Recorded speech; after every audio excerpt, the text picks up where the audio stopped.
Are we on? Hello everybody. Welcome to this meeting of the Cabinet Portsmouth City Council. Shall we just go round the room so everybody knows who is here, because this is being filmed. There is no fire alarm expected, so if there is one, it's real meet by Queen Victoria. And if members of the public, Tim, are here to be filmed, we will get film at the back of your head. So let's go round everybody. So Christopher, do you want to start? Chris Ward, Director of Finance. Paul Fielding, Assistant Director of Housing. Pam Turton, Assistant Director of Transport. Richard Lee, Regulatory Services Manager. Peter Bell, City Solicitor. Gerald Miles Smith, Democratic Services. Gerald Van Jackson, Leader of the Council. Rob Wood, Cabinet Member for Children and Families. Tom Wood, Cabinet Member for Resources. Susie Horton, Education. Darren Sanders, Cabinet Member for Housing. Lynn Stagg, Cabinet Member for Traffic and Transportation. Matthew Williamson, Cabinet Member for Health, Wellbeing and Social Care. Dave Ashmore, Cabinet Member for Environment and Climate Change. Lee Hunt, I'm the Cabinet Member for Community Safety. Colleagues, just for the record, shall we go round who else is here and why they're here? Fiona?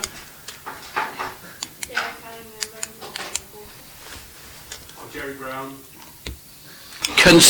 Concerned local resident. Is that an accurate description, Jerry? Great Uncle Hugh? Hugh Mason, Chair of the Planning Committee. Hello, I'm Mark Webb. I'm representing the port today. Mark Pembleton, Economic Growth Manager for the Economic Development and Regeneration Association.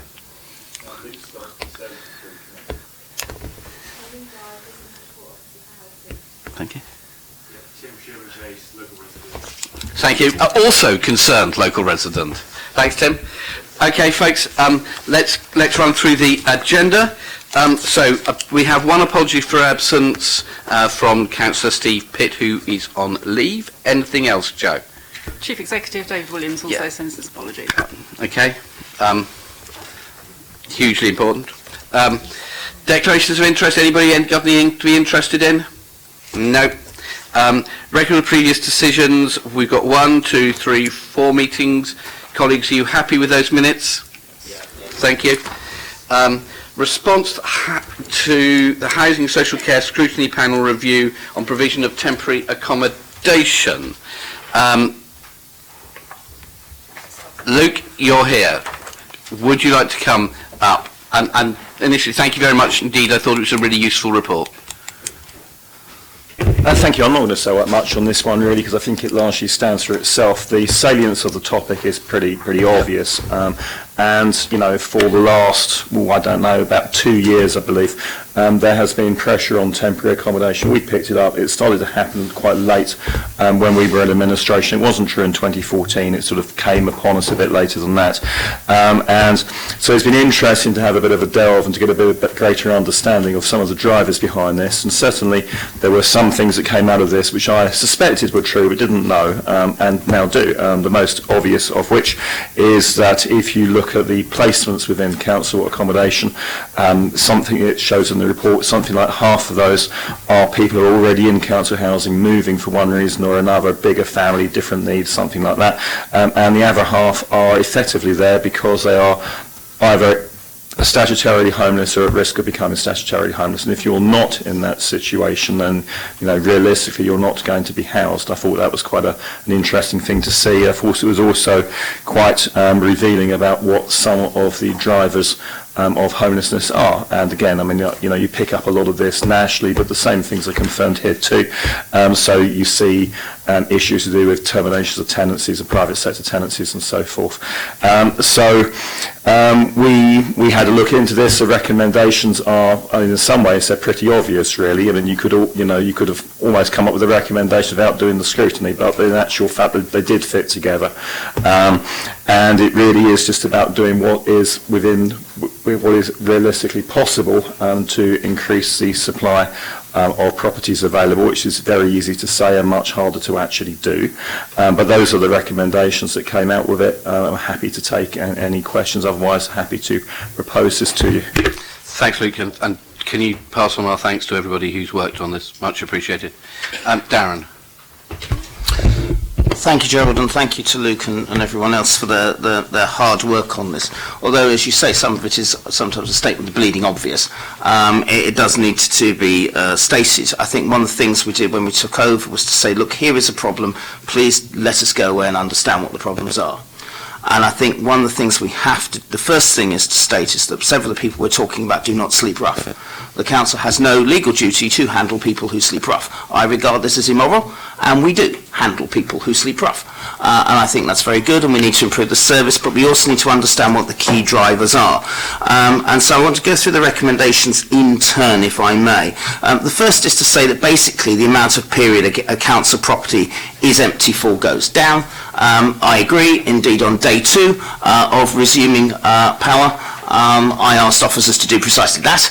I'm delighted they've got some ideas on that which have gone through the systems thinking intervention, and I believe that will generate significant savings. I mean, when we took over, on average a council property was empty for 8 weeks. I mean, that is not acceptable.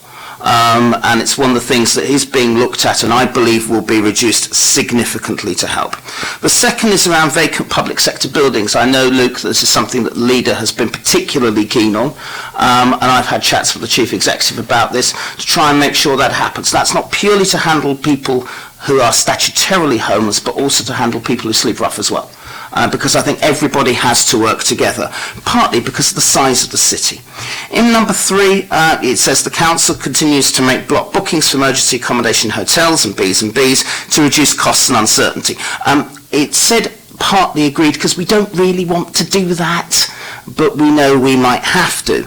And as it says, and as the report says, it's being used where appropriate. But we also need to find other ranges of available accommodation. That's why we've put in at least the first tranche for £1 million to buy homes for the homeless.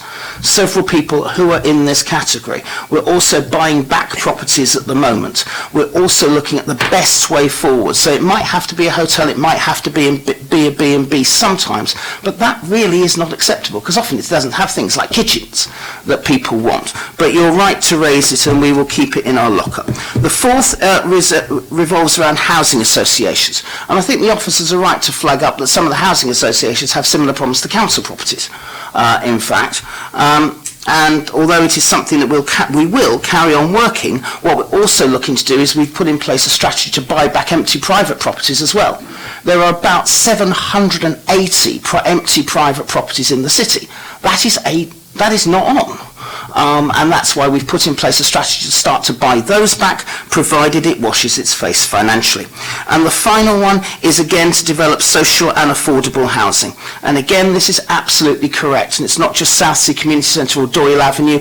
After we resumed control, we managed to work with the owners of Kingston Prison to make sure that about 180 of the units they're supplying there are affordable. That was not the case when a planning permission was offered. We've also been able to ensure that part of the Moneyfields development, if it happens, has affordable housing in it.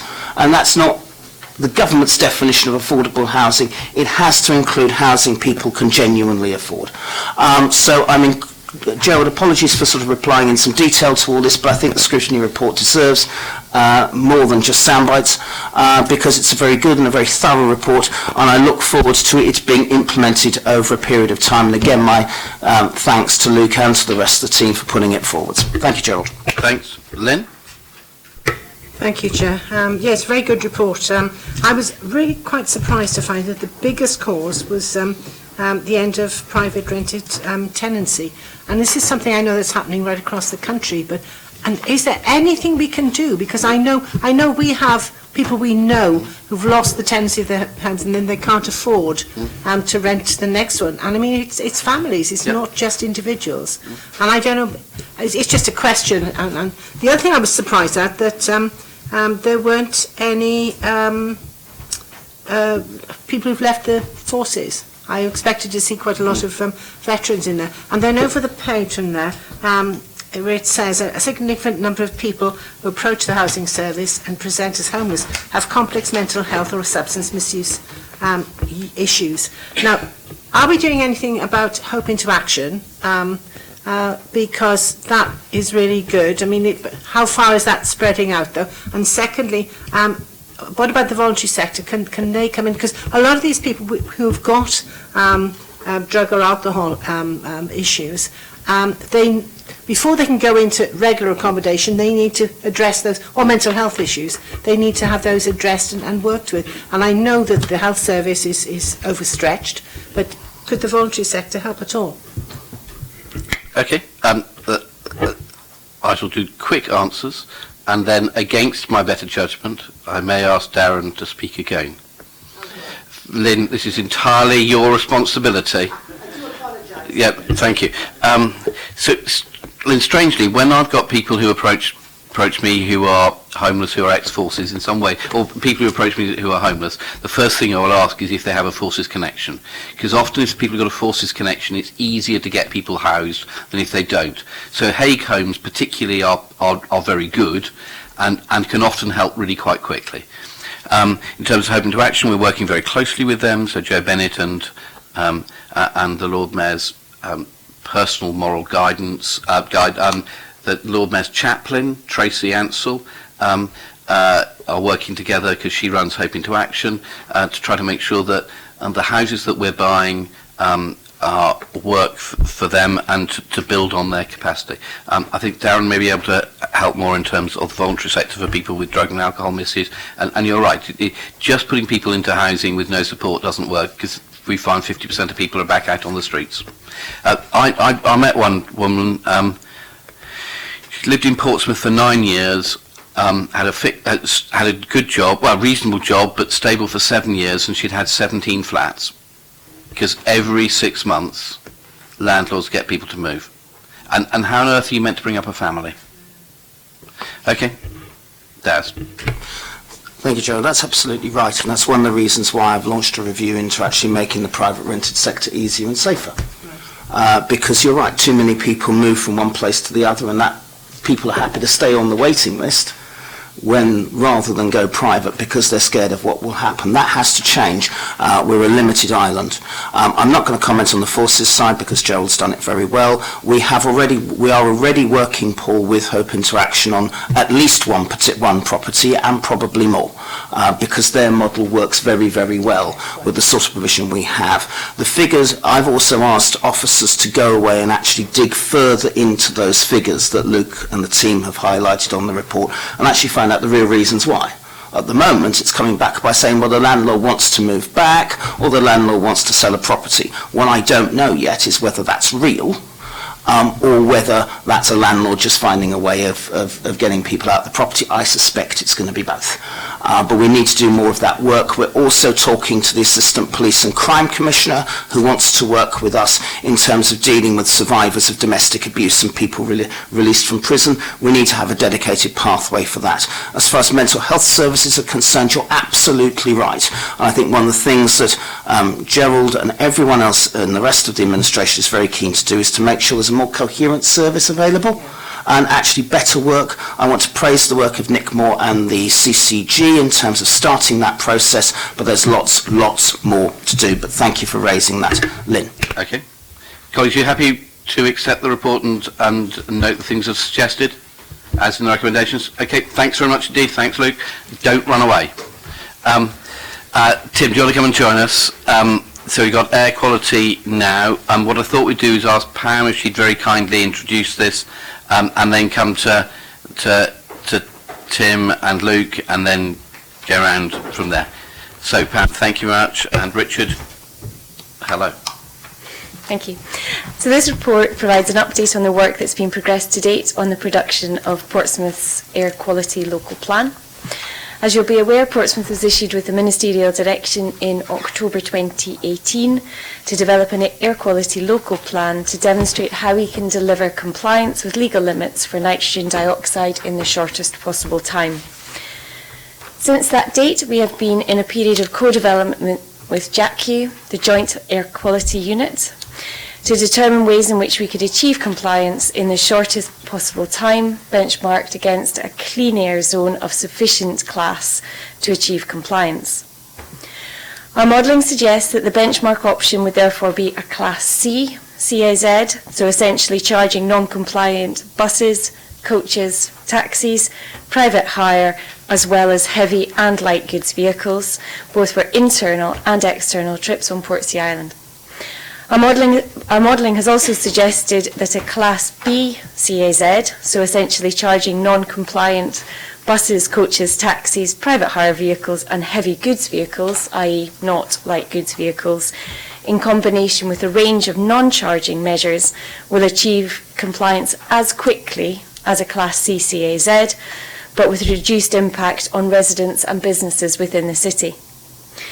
This report therefore recommends that this approach is endorsed for the next stage of development, ready for the submission of the plan in accordance with the JACU deadline of the 31st of October 2019. Thank you very much indeed. So, who would like to go first? Is it age over beauty, or? Tim, do you want to go first? You look as if you have things prepared, and thank you very much for coming. Yeah, thank you. It is unlikely that a Class B clean air zone will bring air pollution within legal limits in a short time, including additional non-charging measures. Cars are the main source of pollution, which is ignored under this CAS plan, so it misses the most obvious opportunity to address the problem. No other cities have seen big changes in NO2 after introducing a Class B CAS. Portsmouth also has a track record of over-optimistic air quality predictions. For example, in the 2010 plan, PCC states that they will reach legal levels by 2012 to 2016. This may be due to unrealistic assumptions, bad traffic data, or a mistake in the analysis. Why should we trust the latest modelling when the older predictions were very wrong? The proposed city centre road scheme will also ruin any chance of legal compliance. Is the traffic from this and other future developments included in the air quality model? And will the council commit to stopping any plan that violates air quality limits? Given the experience of similar cities, CAS Class D should be modelled and planned, as well as the do-nothing option and an option of Class D CAS with a ban on older diesel vehicles. This is the only way we can be reasonably certain to meet legal requirements and provides a stepping stone towards PCC's commitment to get to net zero carbon by 2030. There is also the issue of the legality of the Council's plans. The Council report states that a balance needs to be struck between achieving compliance with legal requirements to reduce harm to people's health and the impact that such measures could have on the local economy and residents' livelihoods, end quote. The High Court rejected that argument, saying that cost is not to be considered in planning, only efficacy is to be considered. Quote, I reject any suggestion that the state can have any regard to the cost in fixing a target date for compliance or in determining the route by which the compliance can be achieved, where one route produces a result quicker than the other. In those respects, the determining of the consideration has to be the efficacy of the measure in question and not their cost, end quote. So the current air quality plans should be opposed until they meet legal standards. Portsmouth also lacks a safe cycling and pedestrian network, such as seen in Rotterdam and other cities. It is not clear that PCC is prioritising active travel as a means to tackle their priority. For instance, Portsmouth Cycle Forum recently objected to the proposed seafront cycle route, saying it was not safe. The proposed city centre road scheme also overly focuses on private vehicles, only does the bare minimum for active transport. PCC plans only seems to extend to 2022. While achieving short-term legal air pollution levels is important, it is also necessary to put in place a long-term plan for continuous improvement for air quality. The council modelling seems to ignore the possibility of improvements to public transport, which should be a key part of any air quality strategy, to provide people with a practical alternative to car use. A credible air quality plan would have long-term ambitious measures, as well as help for residents and businesses to adapt. But as I haven't seen the latest modelling, and I'll be very interested to see the report in October. Thanks. Luke. Thank you very much. Firstly, I just want to make a perhaps somewhat cheeky political point coming out of the last item, the housing item, just in response to something that was said, which is, we're talking there about the end of private sector tenancies. What would end all private sector tenancies in the city is if Comrade Corbyn gets his way, forcing through his rights to buy, which will result in all private sector tenants receiving the end of their tenancies at once as the whole private sector rental market disappears. Onto the item. I don't want to see a charging zone. It would be damaging for business. It would hit the city centre. It would undermine the Isle of Wight ferry, and it would make Portsmouth as a whole a less attractive place for business. I also note that of the local authorities that have had to go through this process so far, only Birmingham has had a Band D charging zone. Other cities are in other places, and Southampton appears to have backed away from their original proposal. What I don't know, of course, is what conversations you've been having with central government, what pressure has been applied, and what options are open to you. And so it's pretty difficult sitting here to comment on some of this without knowing that information. I've been involved in three briefings or free discussions, if you like, with officers, sometimes with other members about this on the air quality committee, and also in discussion with Tristan Samuels at one point as well. And you can see how this thing is moving. I've been told three different things, and the first time it was looking pretty bad. By 2021 there was going to be widespread exceedances. Then the next time it was okay. They've got another year for 2022, and there was only a couple of places that were over. Then it was looking worse again, and so it's moving around a lot. Now, I'm a little perplexed by this, because I would have thought the government would have had a model, it would settle on it, and it may be right or it may be wrong, but the numbers would be the numbers. And we don't seem to be in this situation, so I find that quite concerning. Now, I'm not trying to pin that onto you, I suspect, and I don't know. I'd like to hope this comes out in a discussion that you kind of not your decision what modelling is used. I'd like to have an answer to that, though, because if it is, then you need to be more consistent in what you're doing. You can't try to meet a target which is just going up and down week to week, and no one knows what it is. The report that you've got, so you're talking there about a Band C charge if you don't have any other measures, and then you're saying, well, it'll be Band B with other measures. Now, there's a long list of other measures, of course, in the outlined strategic case. And maybe it's just me not understanding this correctly, what I didn't pick out in the report is a list of the other measures you're hoping to receive government funding for. Now, that might be, you might just by that mean what's in the appendix. Maybe you're hoping to get funding for all of those. I don't know, maybe it's just me not understanding it correctly, but I'd like some clarity on that, because obviously you require a certain effect from these non-charging measures, so we need to know what these non-charging measures are. The other thing which I found quite interesting from the outline strategic case, and actually quite worrying, where you've got some costings, was just the vast cost of having any sort of scheme. 10 to 20 million pounds, just in order to be able to monitor vehicles and to send out bills. Well, there's only 3 roads in and out of Portsmouth, in effect. On the face of it, the geography makes it a simple problem. So I can only assume that this is to have monitoring all over the city, so not for vehicles which remain on Portsea Island for their entire journey get caught up. But isn't that a massive amount of money to spend?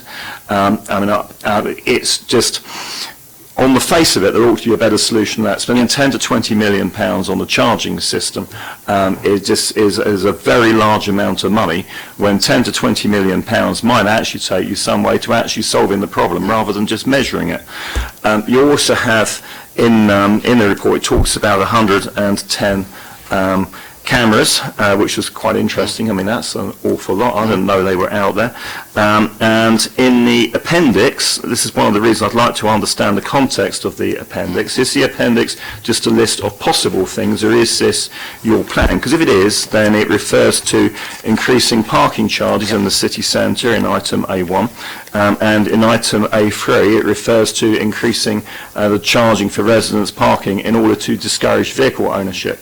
Are these policies you are putting forward as part of this proposal? And if that isn't your policies you're putting forward, what are you putting forward as your non-charging measures? Because as far as I can make out, it's supposed to be that list, or it's just not stated in the report. And I think all of us, in terms of the public and members of the council, need to know that. Okay, thank you very much indeed, Luke. Just to start this off, I think it's sensible for us to be aware of where we are in this, and this is not something that the council is choosing to do. this is something that the government is choosing to impose on us, and it's having to work through their methodology, which is at times deeply unhelpful. But this is a government plan which the government are forcing onto Portsmouth, and I'm sure, Luke, as a spokesman for the government, as they're your lot, that you'll be able to to support and justify them. This is EU red tape. So this is entirely imposed by government, and not at either the wish nor will of the City Council. And we will work within what the government forces us to do. But if we end up with a clean air zone, this will be at the decision of the government. Full stop. Nobody else. So I'm sure, Fiona, the slightly inaccurate stuff in the news, yes, about this will be corrected, as this is not a council plan. Full stop. This is a government-imposed plan. So we will always refer to it as a government-imposed plan, because it is always a government-imposed plan, which is imposed by the government.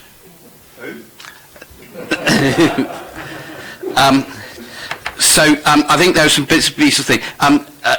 Joe, copies of Bob Seeley's letter that you've got to hand round to everybody. Okay, could you phone Rhiannon, because she said there'd be copies for everybody, unless she's given them to me. She has, sorry. Folks, my apologies, sorry. As you referred to him, Luke, here's a letter from Bob Seeley, the MP on the Isle of Wight, saying that all traffic going to the Isle of Wight should be exempted from this, on the basis that the island is different. But as it's his government who are imposing this, and he's a member of it, I've given him the job of correcting this, because it's the government who are imposing it, and he's a member of it.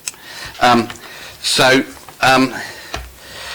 Bob Seeley's written to say the island is different. Please, can we not have any charging on anybody going to or from the island? And actually, he's got a point.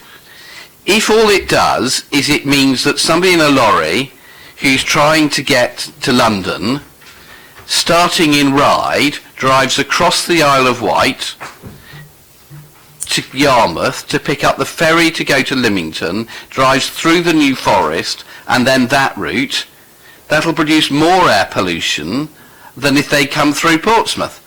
And yet they are likely to be charged in this government-imposed scheme by going through Portsmouth, but not if they go through the New Forest and across the island. And that's clearly barking. But it's his government. So I think the other bit that really worries me is the effect on the retail sector. We know that almost all the parking around in our main retail areas is private. Off-street stuff is almost all private. We have no control over that at all. But the government is trying to keep high streets alive. But this government-imposed plan is likely to drive people to not shop in Portsmouth, but shop at Hedge End and out-of-town retail parks where they can only get to by going down motorways and driving further. So it is really badly thought through by government, and they'll have lots of consequences which are unintended. So we have to go through this plan, and I'll look forward to seeing what comes out in October. We wrote in March, I think, to the government to ask about lots of different things, and so far, Luke, there has been a deafening silence. If you're able to get any sense out of the government, it'll be very welcome. But we wrote and said, can we have investment in bus transport and cycling to the same level of investment as happens in London? And we've heard nothing back. It's not a big ask, just to the same level as London. We wrote to them to say, look, to encourage people to leave their cars at home, can we give people, everybody in Portsmouth, a free bus pass to use the buses? And we've heard nothing. A deafening silence. So government seem to be very keen on imposing things. They're not very keen on coming up with any solutions.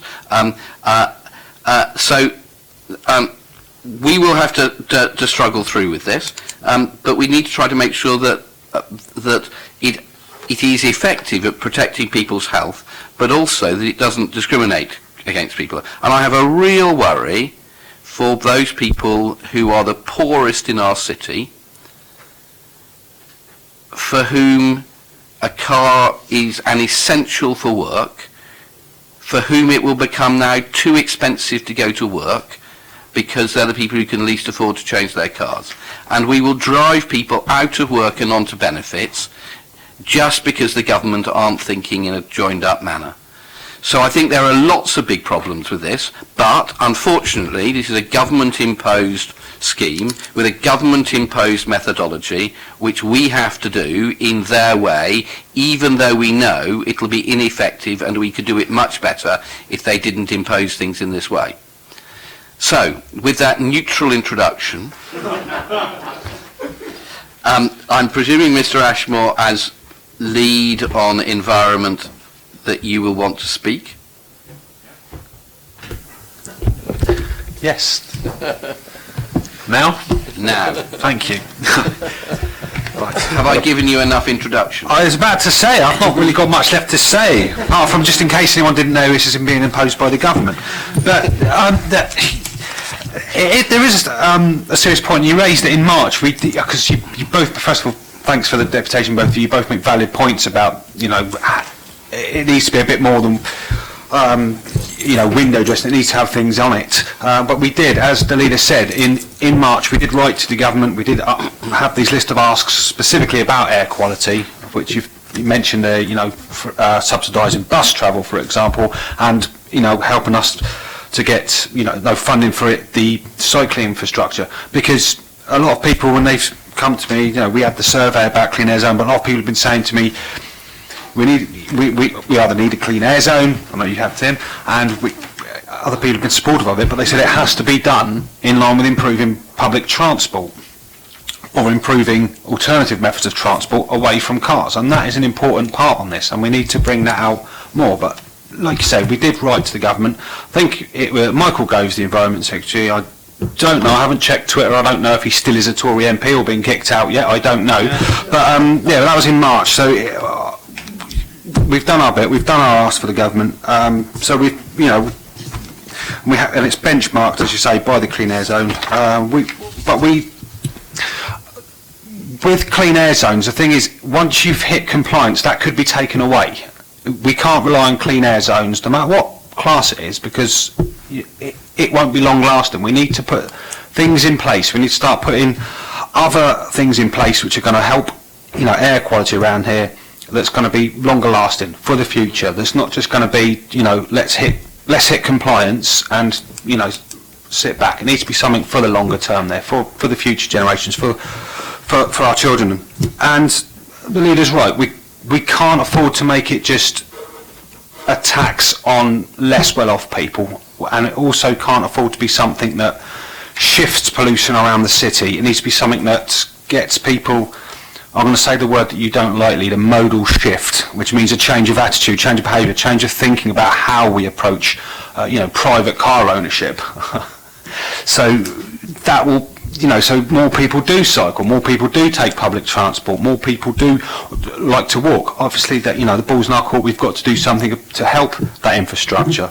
But that's, as I say, we've got to do it alongside what the government has to do with the clean air zone charges. So I think we've struck up that balance here between not punishing less well-off people, between helping people here, but also, putting something in place, putting things in there that's going to make it for the long term, for the future. And I think we've come up, and things can be added to it. This is going to be, comes back to us, this strategic outline case. So things, we can push for more things. We can be more ambitious with it. But I think we've struck the balance pretty well with this. Okay. Lynn?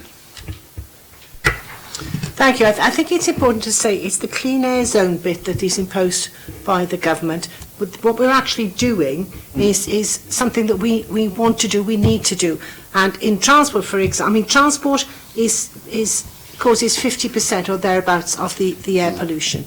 And there is something we can do about it. Getting people to get out of their cars is very difficult because cars are welded to their bodies here in Portsmouth, and I'm sure some people go to bed with their cars because they can't leave them at all. That is a difficult thing. But the thing is that if you get people out of cars, you've got to have an alternative mode of transport. And we are working hard with the bus companies to improve the services we have already. But it's a catch-22 situation. People don't use certain parts of the bus services, the journeys. Therefore, the bus companies cut those services. Therefore, few people use the buses because they can't get to where they're going. So so we've got to somehow or other stop that. And we've talked to the bus companies about various ways and means of doing that. How successful will it be, I don't know. But in transport itself, we're working now on a fully integrated transport strategy. And that is, you mentioned, Tim, 2 years. Yes, that is the point that we've got to get certain things done by. But we're looking at a 2-year, 5-year and 10-year plan. And having various bits, they're all in those sectors, following our priorities for the city, to addressing those. Cycling is very important, that is in it. And the cycle, it's what's it called, LC-WIP, the cycling and walking strategy is in the, to be finalised within that 2-year period, and then for the next sort of 2 to 5 years time actually being put in. And it's difficult because you can't just put in, I'd love to see complete cycle routes, continuous. Gerald knows, he's been cycling, and he came in one day and said, do you know, I was cycling on such and such, and it ran out. And I said, well, yes, that is the problem. So, but to do that, we've got to get parking off some of the main roads. Now, you try telling people, residents, I have to have my car, I have to park it there. And you're talking about retailers, and they say that they'll lose custom, etc. They did it in Amsterdam, they did it in Copenhagen, and not a problem. They took one street out at a time, and there was uproar about it. It was never going to work. But within a year, every street around was asking for it to be done. So it can be done, but we've got to win. I used to have an advisor when I was teaching. We used to talk about the WHAM factor, winning hearts and minds. And we've got to actually try and convince people. And it's so difficult. We had an exhibition about residence parking zone in Cobham, 2 of them. And this couple came up to me and said, we've got 4 cars. What are we supposed to do? So I said, have you got off-road parking? No. And I said, so where do you park? Well, on the road. So I said, so you're taking up 3 other people's parking spaces? And so her husband said, so you're telling me I can only have 1 car? I said, no, what I'm telling you is, if you haven't got off-road parking, you've only got room for 1 car. He said, you're taking away my civil liberties. And I said, but there are people dying in the city because there are too many vehicles. Now averages, I'm beginning to sound like a stuck record, I know, but there are on average 1.37 cars per household in Portsmouth.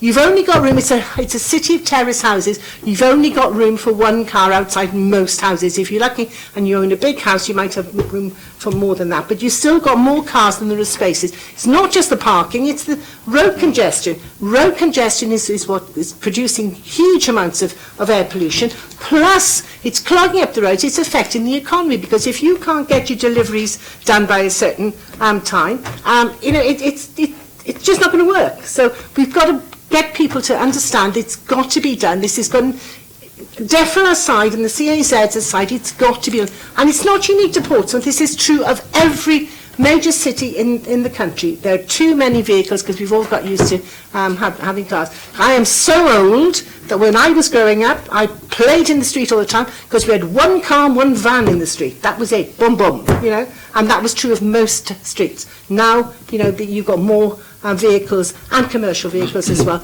than you have got spaces. So we are working on it, and it's hard going.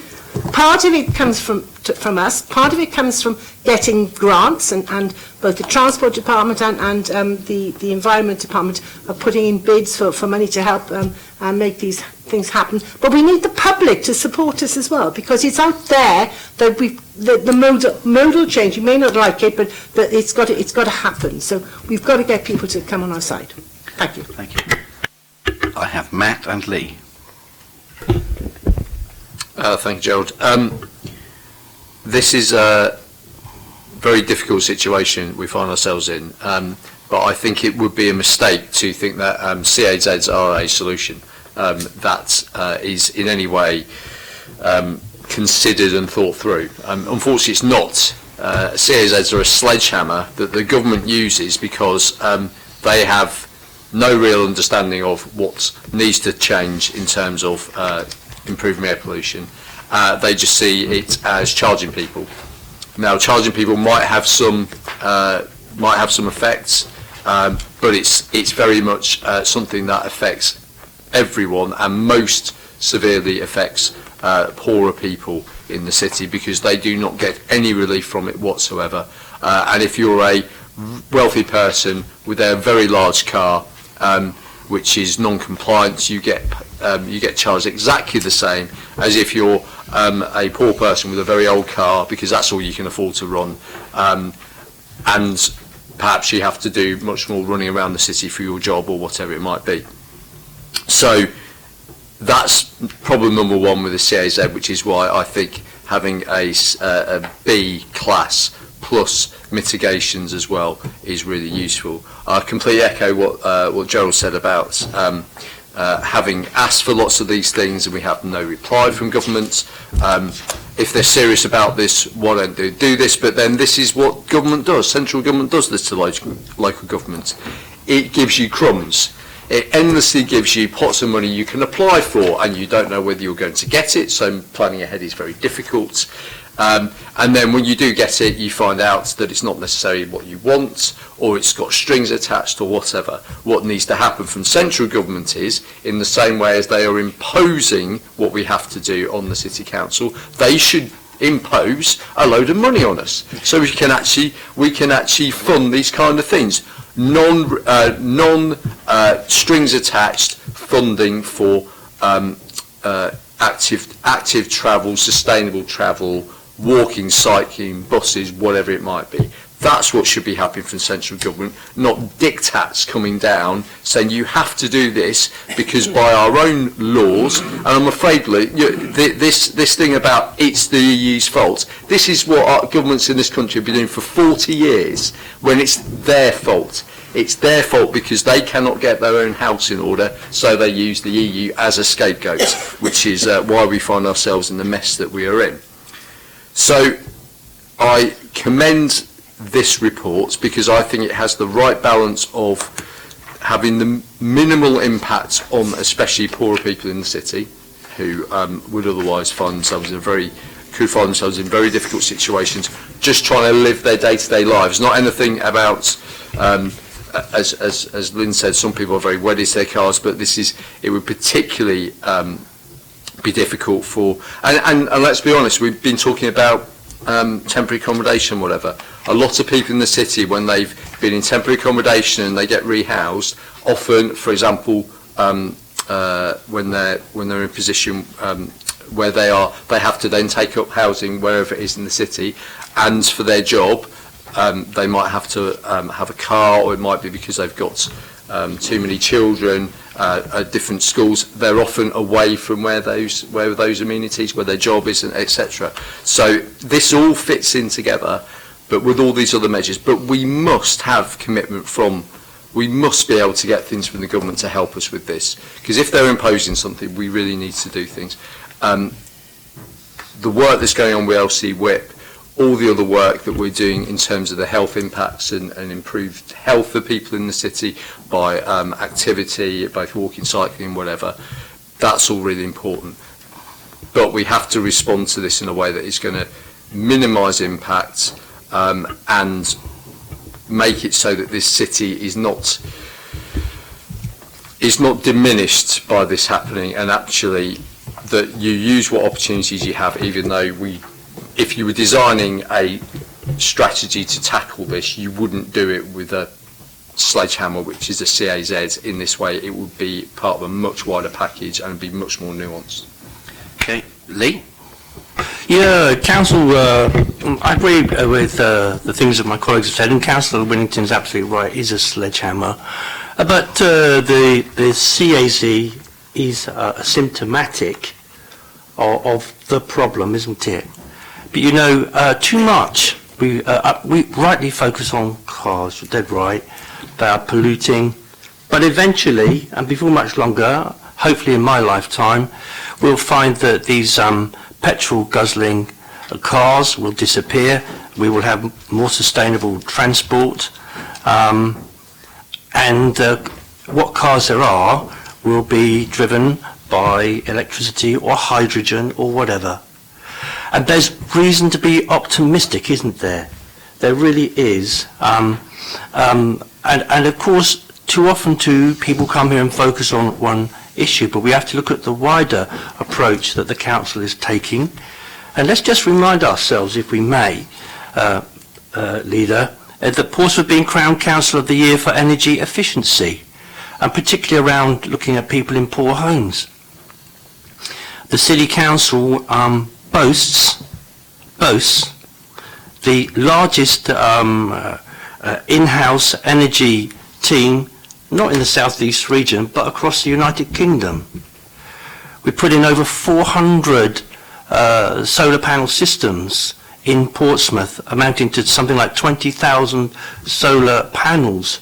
And only at the last meeting didn't we agree that we were going to reduce the amount of energy consumed by our street lights, not reduce the light, but reduce the amount of energy that lights consume by putting in LEDs. And then you only have to look at the energy saving initiatives that have been put in at the international port. I mean, all these things save huge amounts of money, and they all reduce our carbon. And then you've got to look at what Councillor Horton has done along the end of the table there, where the schools under her stewardship have won the National Recognition for Solar Schools programme. Again, you know, this is all being done here in Portsmouth. You know, the council gets knocked left, right and centre sometimes, but it's doing a very good job. And you only have to go online to see the huge amount of work that's being done by officers across the City Council and by partners. And officers from this council are now going out to places like, I believe, Sussex, and helping them to install all of their solar panel programmes too. So a huge amount of work is being done here.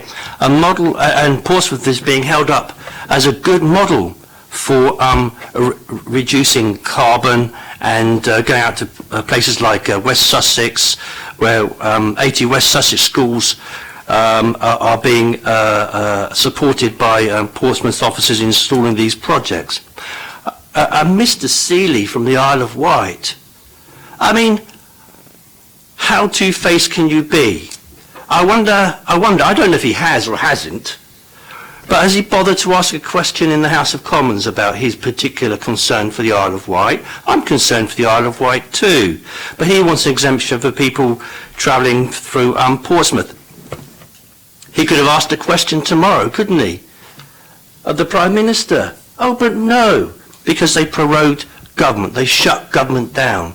These sort of important issues ought to be raised in the Houses of Parliament, but this government, which is imposing this clean air zone on Portsmouth, which is symptomatic of failing to have public policy around cars and pollution for so many years, and now they're proroguing Parliament because they can't get what they want.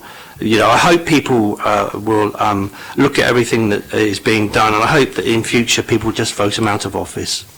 Well, okay. Thank you, Lee. I'm sure, absolutely. Pam, I have 6 changes that I'm going to suggest. from pages 59 and 60. And I'll go from the back, from page 60 upwards. So the first is, I would like to suggest that we ask the Director of Public Health to write to to parents of every child in the Portsmouth school to tell them about the health benefits of kids walking to school. And as I understand it, kids walking to school are less exposed to air pollution than if they're driven to school. So if we can encourage more parents to allow their kids to walk to school or cycle to school, actually it's better for the kids. But I think there are lots of parents who think they're protecting their kids by driving them. And it would be useful, that would be my first suggestion. The second suggestion I'd have is that I think we need to be having fast charging points at all taxi ranks and at places where private hire vehicles gather, because the aqua cars and the other, the citywide cars, etc., they tend to gather in particular places that aren't taxi ranks. But if we're going to encourage them to shift to having electric vehicles, you need to have places where they can charge them quickly. And that, I haven't seen that, and I hope that we might be able to put that in. The third thing is that we ask that government give the same level of financial support to Portsmouth to encourage cycling, walking and bus transport at the same level of subsidy as happens in London. Not more than London, but just a level playing field with London. And fourthly, that we ask for investment from the government so that everybody can have a bus pass, free bus pass in Portsmouth, to encourage that modal shift to people to leave their cars at home. Actually leaving their car at home and getting onto a bus may not be as good as getting rid of the car and only using the bus, but actually it's a long way down that route. When I talk to people who are cyclists, most of them say to me, actually we have a car as well. And it's encouraging people to leave the car at home and not use it, but to use something else, which is where parking comes in, because actually, if we're going to encourage people to leave their car at home, they need someone to leave their car. My last two concerns are about measures A1 and A2, which are about car parking charges in the city centre, both on and off-road, and reducing them. My understanding in the city centre is that the council, in terms of car parks, is a very small player. Almost all of it is private. If you look at the Tricorn site, it's private. If you look at the multi-storey car park at Creswell Street, it's private. If you look at the multi-storey car park by Cascades, it's private. The only ones that the council owns are the ones that are normally empty. So increasing car parking charges on car parks that are already empty doesn't seem to me sensible. I just think I think we could keep it in, but say this will be completely ineffectual on the basis that the council doesn't own the car parks. And reducing the number of car parking spaces available in the city council, again, we need to say that would be completely ineffectual because almost all of them are private.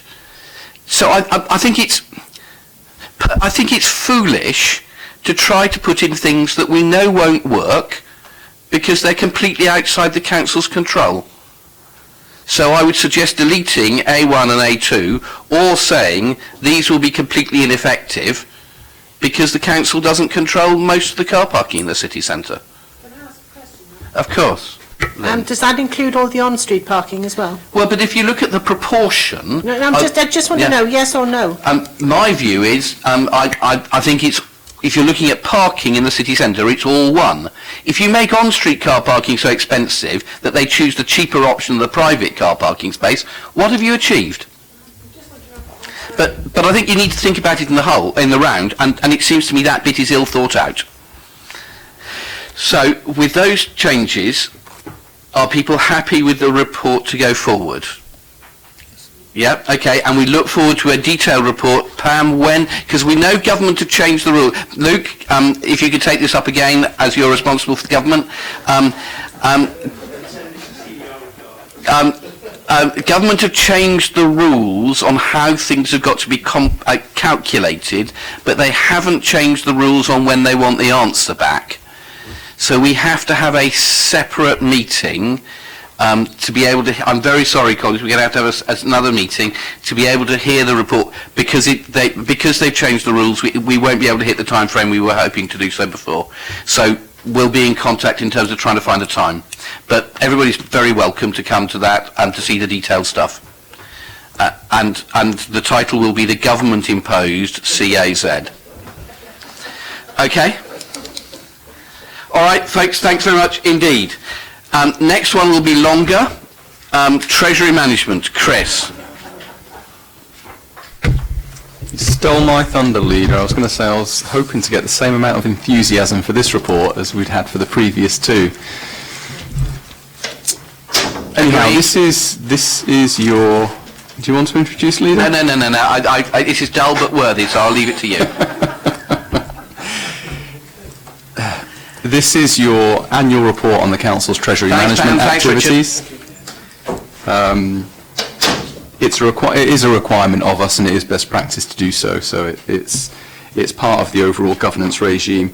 So in 2018-19, we have a report here which most of the conclusions are actually in Appendix B, but what Appendix B really tells you is that we have a range of indicators. Some of those indicators are actually limits that we shouldn't really breach and are encompassed within the Council's Treasury Management Strategy, which is a Council-approved document, and some are estimates. Of all of those that are limits, within the year, the Council remained within those limits. So it's remained within the limits that are set out within the Council strategy. There's two indicators in there that are estimates.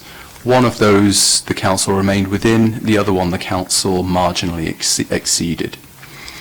But in overall terms, in terms of those limits, the Council remained within its borrowing limits. It remained within what's called its maturity limits. That really means for your borrowings and investments that you're never overly exposed at any one time to the market. So you've got a relatively even profile of when your borrowings come up for replacement or when your investments come up for receipt. And finally, the other area is how exposed are we to either fixed interest rate borrowings and investments and variable interest rate borrowings and investments, and you need to strike a balance between those two things, and the Council remain within the limits that it set itself in March of would have been 2018. Okay. Happy to take any questions. Rob? Just really on council borrowing, just wanted to check on a couple of things. Obviously, the council has borrowed at certain rates at certain times in the past, etc., to get favourable rates based on forecasts that the rates would not be so favourable as time passed.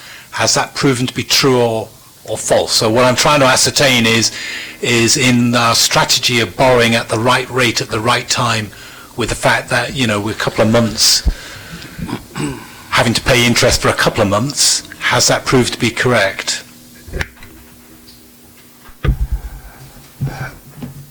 I don't think anybody's got a perfect crystal ball.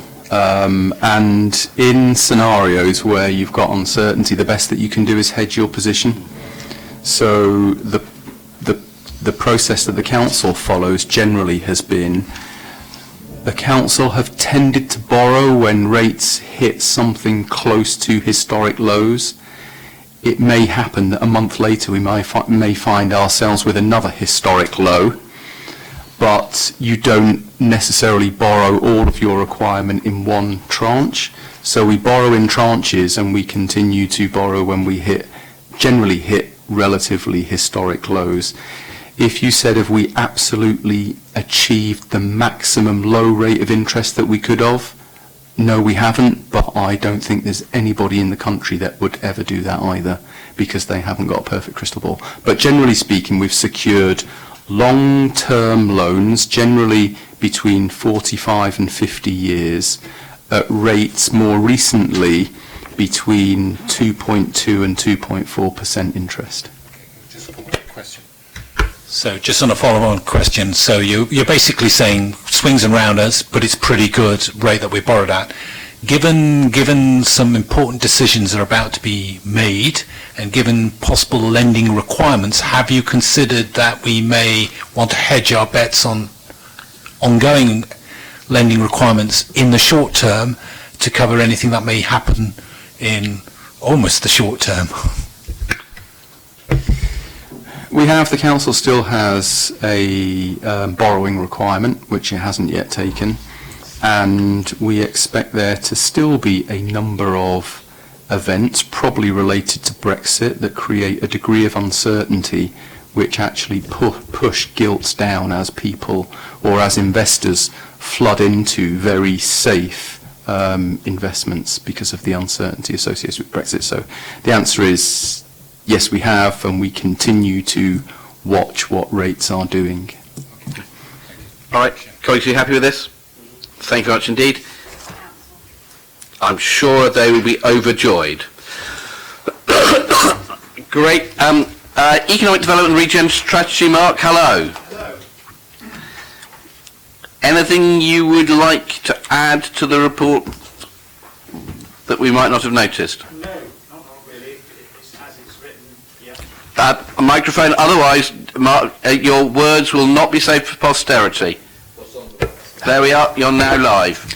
Yeah, it's just basically, Leader, that the purpose was just to seek approval from Cabinet and Council for the adoption of the new Portsmouth Economic Development and Regeneration Strategy 2019-36, to note the consultation survey results and the summary feedback from our stakeholder focus groups, and to note the Council's role and benefits of delivering a successful economic development and regeneration strategy. And just the background there is that there were really three big reasons why we need to do this right now. One was we hadn't had one since 2010, so we were definitely overdue one. And with the new administration, it was very, very good timing to do it. Second one was that we had the National Industrial Strategy back in November, so again the Council wanted to align with that. We have the opportunity to influence the Solent LEP and the Local Industrial Strategy, which will have hopefully funding attached to it in the future with the Local Growth Fund and UK Share Prosperity Fund. So we need to be able to influence that. And then lastly, the National Planning Policy Framework, which the Council is doing a local plan on. We definitely need an economic development and regeneration strategy to underpin that, to show that that's a viable plan and that it can deliver growth for the city.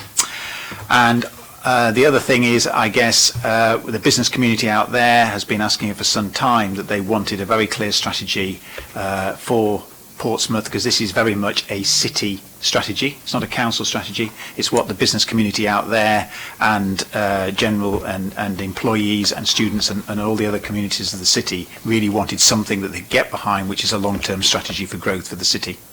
So I'll leave it there.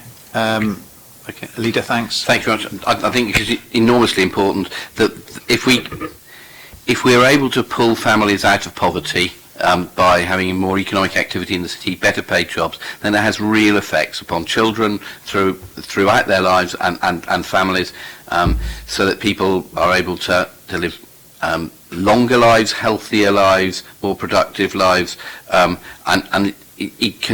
there can be almost nothing more important for the council to do. We are a city where people do live in poverty, and if we can, through work, through economic activity, help those families and those individuals to have jobs and then better paid jobs, that's a really good thing to be able to make sure that people are able to improve their lives. It is, in my view, an appalling indictment that in the first half of the 21st century, in one of the richest countries in the world, people who live in the city centre die on average 10 years earlier than if they live in Drayton and Farlington, just 3 miles away. And we have a responsibility for doing what we can to try to make sure that we pull everybody up so that everybody has a better chance to have a successful, healthy and prosperous life. So, colleagues, are you happy with this as it is? Thank you very much indeed. Thank you, Mark, for all your work. George, hello. You are coming to wax lyrical on the issue of the port. Something like that, yes. Excellent. Mark is here to correct you, as required. You want to come and join us, Mark? But George, leap in. Yeah, I'm just coming to present the report, and happy to take any questions or. Would you like to go through highlights, things that you think are important for us to know? Well, the recommendations, ideally, which I'd like you to consider. Which is the first is to say thank you to you. Well, that's come from the director, so yeah, I'll take that. Okay, Mark, Anything you need to add in terms of this? Good afternoon, everyone.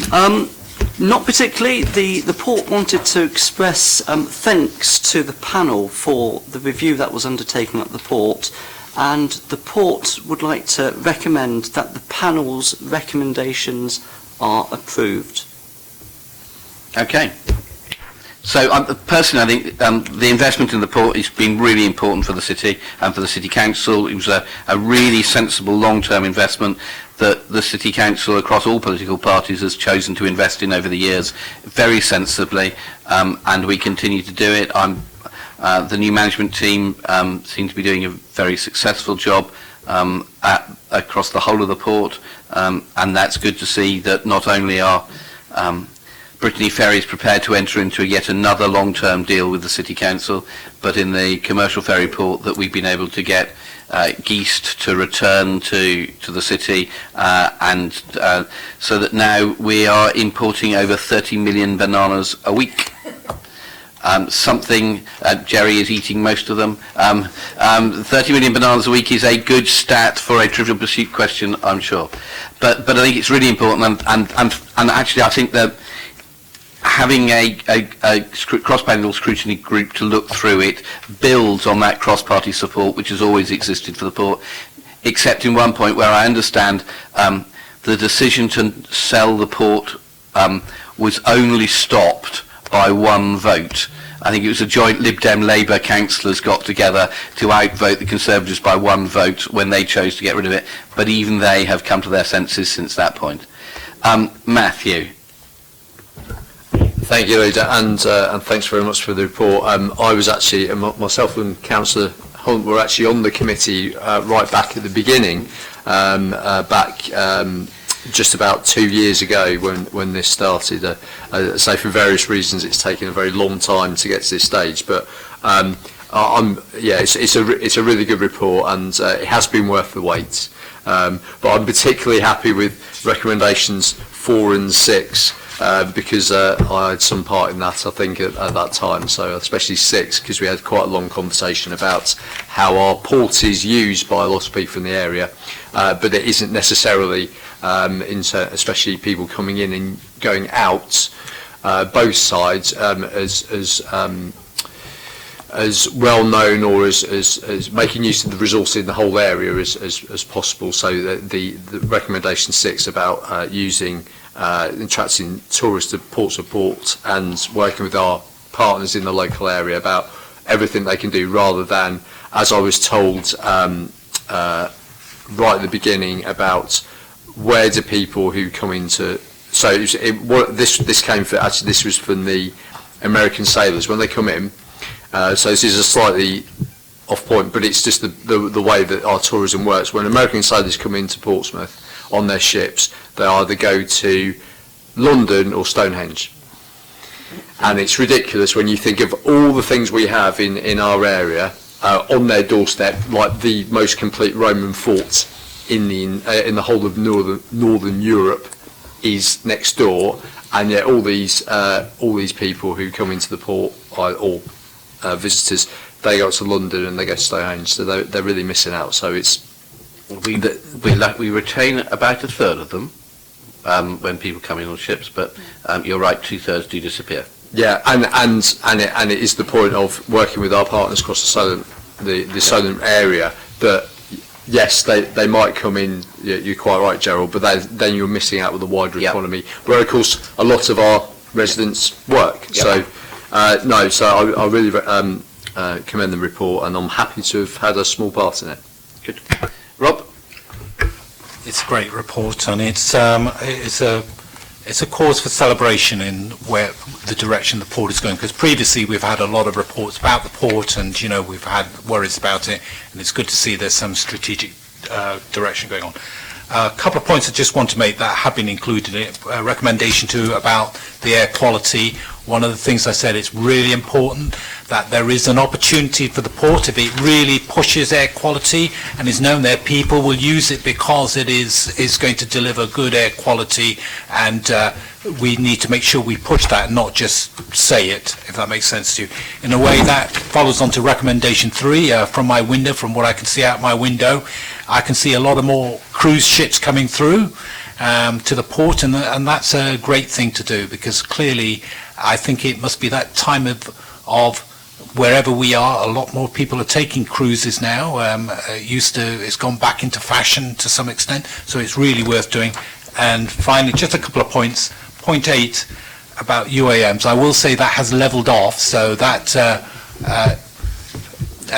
information going back and forth and being reported to the portfolio is very vital, because we have actually levelled off the number of unaccompanied minors coming into that port, so that bit of intelligence is very important. Finally, recommendation 9, Brexit.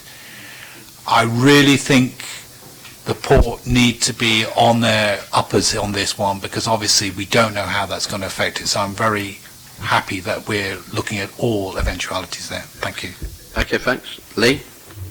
Yeah, including the port, and just hopping back to the previous report, I mean, we've done a lot around carbon reduction around the port, as the manager will know, and just one report on the internet from Greenport, and it says that Portsmouth International Port's terminal building is already carbon neutral. Yeah. So, I mean, I'm sure that's a report there, but there's a lot of good work goes across the council, from the port right through down to the city south. And we're always, all councillors are always considering how to reduce carbon. Yeah. And the aim is not just for the terminal itself to be carbon neutral, but the whole of the port operation together. We're 2/3 the way there, and there's still some more, but actually in comparison with many other businesses, to be 2/3 carbon neutral is amazing. So we've done a great job, there's lots more to go. Colleagues, you happy with that as it is? Thank you very much. Thank you, George. Much appreciated. Colleagues, there are 2 information items that I'm not expecting there to be debate, but they are information items that are being brought to us, and they are the one Oxford Economic Study on the port, and also the one on Victory Energy. Okay, colleagues, I think that is it. Thank you very much indeed for your time today. And that is it.